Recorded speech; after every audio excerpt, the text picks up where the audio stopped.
Hans, I want to start by asking you about Joe Biden's decision to talk openly and now aggressively about Trump's conviction. We mentioned that there was this internal debate within his inner circle.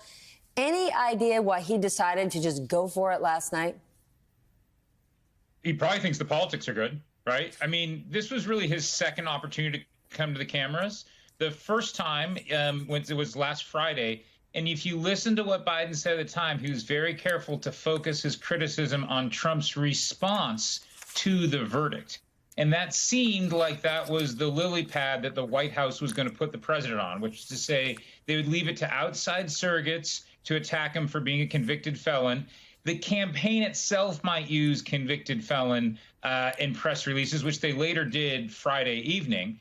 But then the first time the president really had a public opportunity to, which was Monday night, not only did he say it, but the White House or the campaign sent out a transcript ahead of time of what the president was going to say. So it was premeditated, it was calculated, and I suspect the answer is really obvious, and it's right in front of us, which is to say how I started this all off. They probably think the politics cuts in their favor. No lily pad needed there. Susan, this is now Biden openly calling Trump a felon. Does that change the campaign in any way? Is it sort of a new phase for Biden in 2024?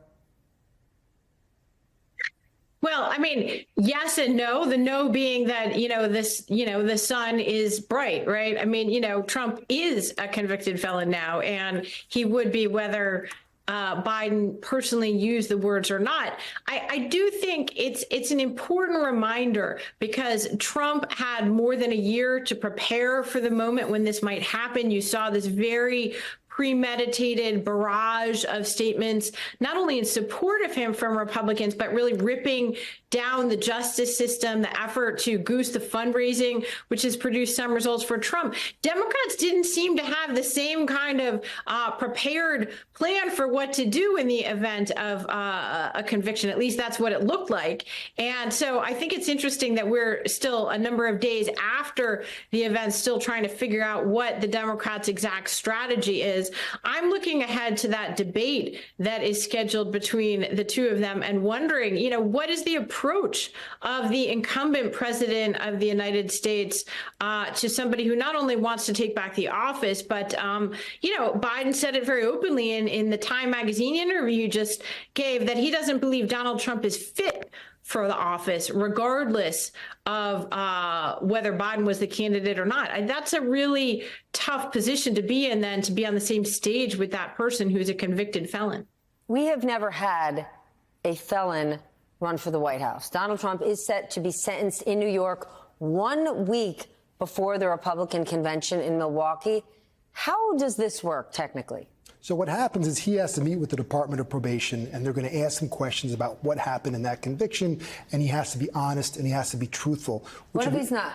Well, if he's not, the judge is going to take that into consideration at the time of sentencing. Your average bear, if you were convicted and you did not take responsibility and you continued to call the system corrupt and attack the judge and prosecutors, which he's going to do, and jurors, he'd find himself incarcerated upstate in prison. And this is not falsifying business records for stealing 50 grand or 100 grand or even more. If you believe the theory, and it's been now proven beyond a reasonable doubt, he did this to really impact the election. And if there's anyone more deserving under these set of facts, it's not anyone but him. But just because you can doesn't mean you should. And I think that's going to be the big issue for Judge Merchan. Hans, Republicans are trying to spin this conviction, but the group Republican Voters Against Trump has just launched a 6-figure billboard campaign in 4 different swing states with former Trump voters specifically who have said they will not vote for him because he was found guilty. Who's this campaign really aimed at? Oh, good question. Drivers, people that drive and look at billboards. I don't know. Thank you, Hans. Right? I mean, this is campaigns broadcast on different frequencies, and sometimes they appear to be targeting one group, but they're trying to get another. So this may be an attempt to give permission to independent voters who haven't quite made up their mind on Donald Trump, right? It's always hard for those of us that follow politics this closely to think that people don't have opinions on Donald Trump, but apparently there are 6% of Americans out there in the 6 swing states that will decide this election. So I suspect there's going to be one of many campaigns focusing on it. I don't think there are going to be many Americans left at the end of this election cycle that don't know that Donald Trump was a convicted felon. The question is, and this gets to the earlier points, do they think it was fair?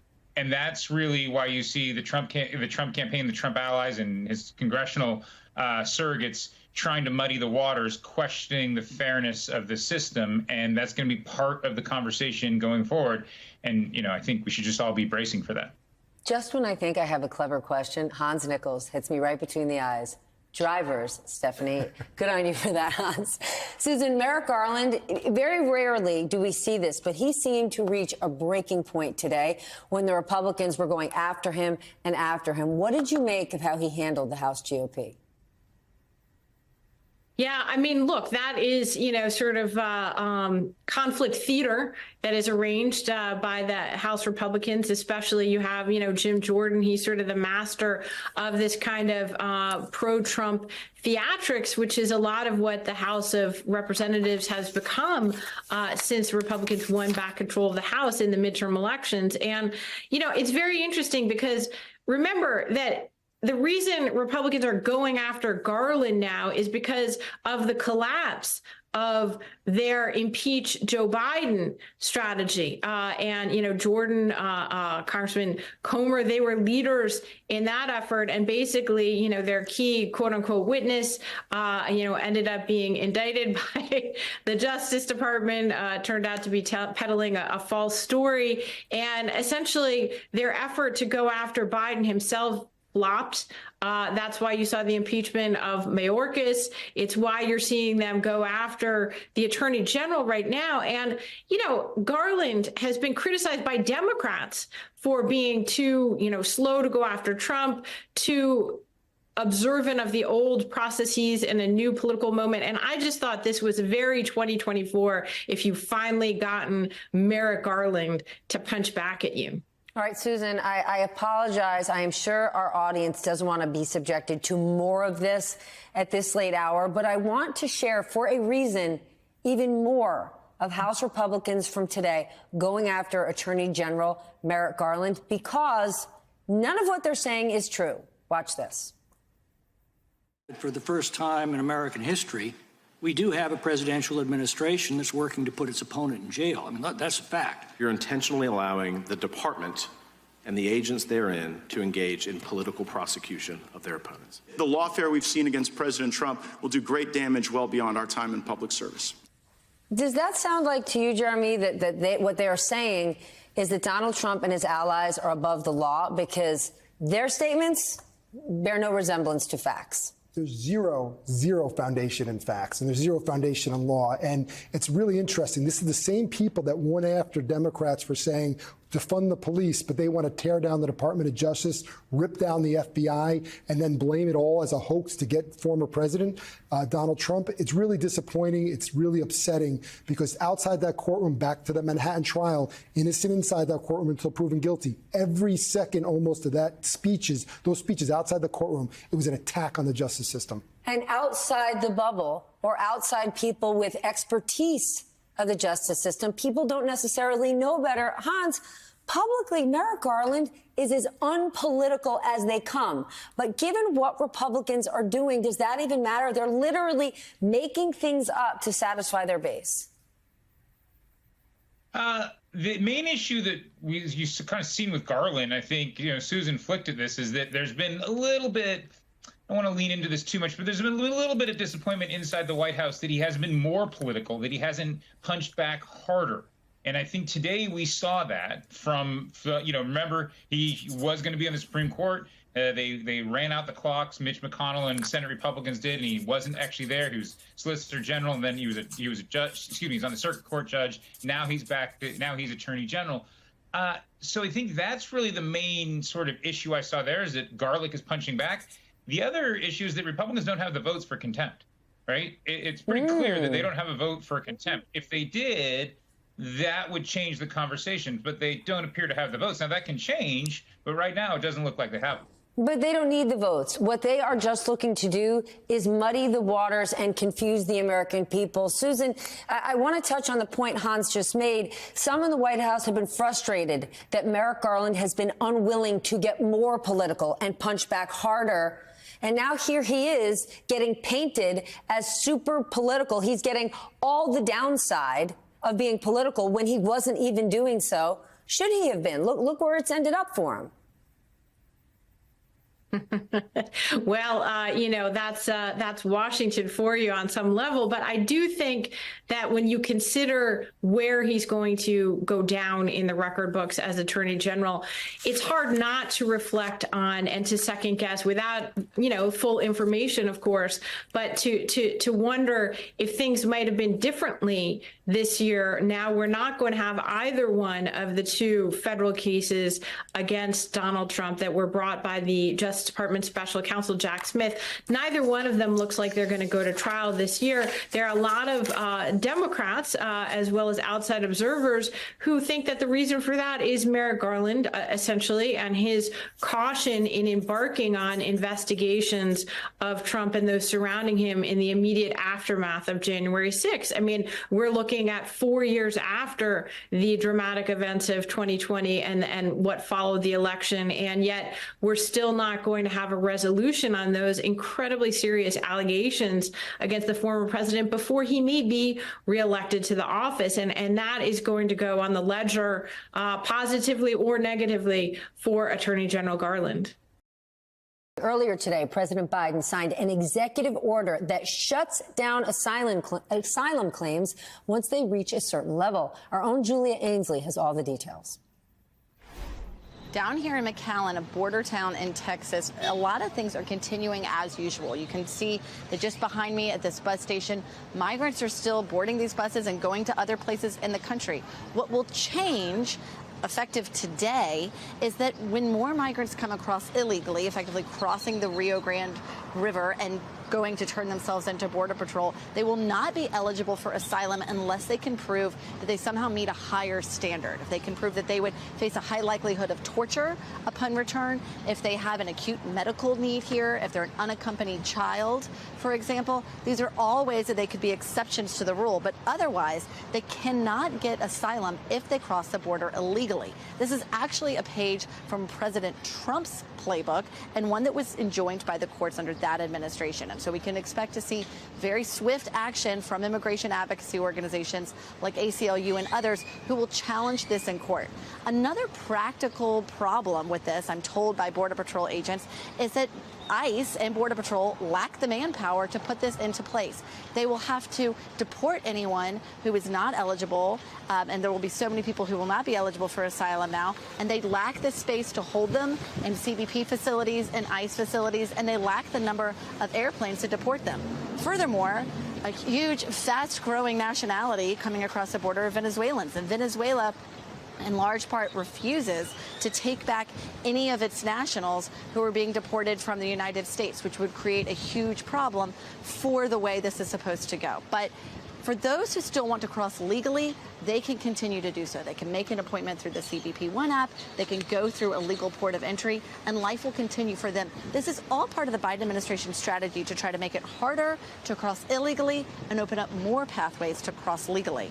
Of course, we are hearing from some Republicans today who are saying it's too little, too late. And one might say, what have they done lately? Our thanks to Julia down in Texas today. I want to welcome former Democratic Congressman and old friend of mine, Tim Ryan of Ohio, founder of the organization We the People. Glad to have you here tonight. Mark McKinnon joins us, former advisor to both George W. Bush and John McCain. And Larry Sabato is here, director at the Center for Politics at University of Virginia, where he is a professor and presidential historian. Tim, let's talk about this, because Speaker Mike Johnson called today's executive action window dressing. And I'm not saying that we haven't been waiting a while for something aggressive, but what in the world have Republicans done at all on the border? Anything. And they had a chance. There was a comprehensive bill that they had in the Senate. Senator Langford, who I served in the House with, good guy. sincere guy, reached across the aisle. I mean, you heard at the end there, they were talking about we're not going to have enough border patrol to actually secure it. It's because you need an act of Congress to appropriate the money to hire more border patrol, which is what the deal included. So President Biden is now forced to do the executive order with zero help from the Republicans. But I think there's not a lot in politics. It's obvious what's going on. This is pretty obvious. We had a bill, bipartisan. Trump deep-sixed it. Now Biden's got to do the executive order. And on what grounds could they possibly say this is window dressing? Well, I mean, you know, just go to your last segment. The truth does not matter here. It matters, like, what can they continue to repeat, get in the echo chamber, drive their voters out, and hopefully persuade some people, middle-of-the-road voters. But I think, you know, Biden had to do this. It's not as strong as anybody wants because it's not an act of Congress. Mark, you and I have spoken a lot about the border over the last couple of years. What do you think of this move? Is he now putting Republicans on the defense? Well, listen, it shows that the Democrats, first of all, they had a plan that Tim pointed out Republicans didn't take advantage of because they wanted to use this issue as a weapon because they know the system is broken. I mean, listen, the actions that President Biden took today, I think most people in America would say, well, that sounds pretty reasonable. That doesn't sound like it's too much. And they know that there's a real crisis there. And the problem for me, with the Biden approach, it's just been that through body language, through not showing up on the board, they've left an open field to Republicans who talk about it every single day. Donald Trump's talked about it every single day since he announced the first time. And Biden just hasn't talked about it that much and hasn't been down there that much. You know, you could say that that's demagoguing the issue, but Republicans see that advantage and they've taken advantage of it. My criticism, too, has been that Democrats have plans on the shelf. DHS has a plan to distribute funds around the country to different localities to take the burden off the border, to give resources to other cities who are willing to take migrants. And it's never been executed, and I don't know why. It's a great plan, and so I just wish Democrats have a good bill that Republicans walked away from, but they also have good plans on the shelf. So today's a good start. They just got to do more, and they got to talk about it more because it is an issue and people care about it. Well, they're doing it more. The president is taking action. Obviously, Larry, you don't need me to tell you it's an election year, and we know all sorts of voters, apolitical voters, Democrats, Republicans from all over the country are concerned about immigration. It is a top issue. Do you think the president's actions now will have an impact, given how much Republicans have been banging on about it for the last 3 years? It'll have this impact. It finally gives Democrats a complete answer. It's a short, punchy answer that will enable Biden to move to issues that Democrats can actually win on, because it certainly is an immigration. So they could go to reproductive rights. They could go to the preservation of the republic. But he needed something that would enable him to transition to these better issues. And now he has a complete answer. It isn't just that Donald Trump killed the bipartisan immigration reform, which would have been, I think, a very solid way to move. He can also say, we've come up with this. This is a reasonable solution. And, oh, by the way, here are the other issues that really matter this year. Again, Democrats are not going to win on immigration. They need to change the subject, even though it's important and people want to hear about it, but they need to change the subject.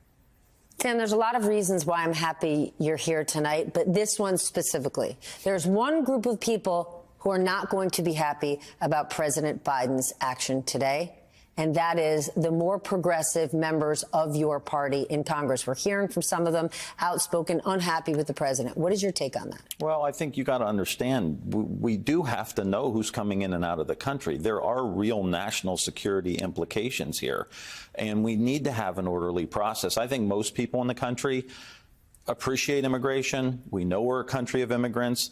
The problem you have when you talk to Republicans, you talk to independents, they say, but you can't jump the line. The people that are waiting. There's many Democrats who feel that way. Right. I mean, including myself and I think many others. And so you can't let the tail wag the dog here. Of course, we don't want to be separating families. That's why you want to have Joe Biden as president implementing some of this stuff, not Donald Trump going through the horrific things that we went through last time. And I think the other, and Larry's obviously the student of this stuff, the other line of attack is Trump's in it for himself. You talk about the trial. You talk about I better everything write else. this down. I haven't heard this argument before. One more time. You said Trump is in it for himself. And being in New York, why would you know anything like that? I got that. And it just, I think it plays into it. It's like, it's not about the country. It's not about the border. You're full of, you know what? And this is just one more example. So and then pivot to those other issues. But I think most people, we have to have a solid border. Immigration is good for the economy. It adds to the GDP. All of a sudden, people go from, not paying in the Social Security, not paying in the taxes, to driving our economy, having more money in their pockets. The unions can organize them, and you're going to drive up wages. So there's a win argument here. We just got to be aggressive. It's actually stunning because former President Trump, who couches himself the good guy for business, what he wants to do, mass deportation, devastating for our economy. Mark, what is your take? Some members of the Democratic Party, more left-wing lawmakers, are unhappy with President Biden for taking this turn. Well, it's a page book out of the Sister Souljah from Bill Clinton. I mean, go ahead and make some people, feel some pain from the left. That suggests to people in the middle that Biden's taken some tough measures that needed to be taken. And the point is that, where are the progressives going to go? To Donald Trump, who wants to do a mass deportation? The thing that attracted me to George W. Bush was largely his position on immigration. He was very compassionate about it, had a pathway to citizenship. There's nothing compassionate about Donald Trump's approach. So, listen, you may be unhappy with Biden's approach if you're a super progressive on this issue, but it's a reasonable position. And listen, you want Joe Biden as president next fall, not Donald Trump, because you're going to be very unhappy with what he's going to do. Larry, let's go back to your last point, how you had said Democrats want to make this point and move on. But break down, what does the polling say when it comes to the border and immigration right now? Because until now, or until just a few months ago, we always heard about the border from Republicans, less so from Democrats, the ones who've actually taken action in the last few months. Yes, and I think for years now, not just during Biden's term, Republicans have been heavily favored whenever you discuss the border or immigration. Now, partly that's because Democrats have been afraid of the issue. And look, one thing that I think should be made, one point that should be made is, at least in my experience, progressives in this era are not the equivalent on the other side of the far right. They are really unreasonable. They will not compromise. They will beat their party leaders to a pulp if it helps them get some little amendment passed. Progressives, do they have more liberal views than others? Yes, they do. And sometimes it can hurt. And Tim Ryan ran a great race in Ohio because he was a centrist. It's tough to win as a centrist even in Ohio anymore. But still, the progressives are reasonable. And as Mark was just saying, who the heck are they going to vote for? They're going to throw their votes away if they go for RFK or one of the other three now, independents and third-party candidates. And they're certainly not going to sit at home, because if they do, they're as guilty as anybody who votes for Trump. In the end, they'll be reasonable, at least the vast majority will, and they'll come back to Joe Biden. So I'm not saying diss them. I'm not saying treat them badly. Just recognize that they're more pragmatic. That's not a bad word. They're more pragmatic than the far right is for the Republicans.